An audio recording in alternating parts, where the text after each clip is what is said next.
ఏంటో ఈ సమాజంలో బ్రతకడం చాలా కష్టంగా ఉంది. ఏమైంది అత్తయ్య గారు అలా ఉన్నారు? ఇప్పుడు కూరగాయలకి వెళ్ళాను కదమ్మా, కూరగాయలు కొంటుంటే పక్కన క్యారెట్ చాలా తాజాగా ఉన్నట్టు అనిపించింది. ఒక 4 క్యారెట్లు తీసి సంచిలో వేసుకున్నాను. అయ్యో, ఎంత పని చేశారు అత్తయ్య గారు? ఆ షాప్ అయిన చూసారండి? ఆ షాప్ అతను చూడలేదమ్మా, పక్కనున్న అతను చూశాడు. చూసిన అతను ఆ షాప్ అతనితో చెప్పాడు. అప్పుడు ఆ షాప్ అతనేమో ఇలా తీయడం ఏంటమ్మా అని అడిగాడు.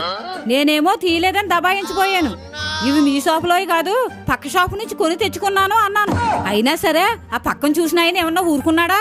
లేదు, తీయడు నేను చూశానని గొడవ పెట్టాడు.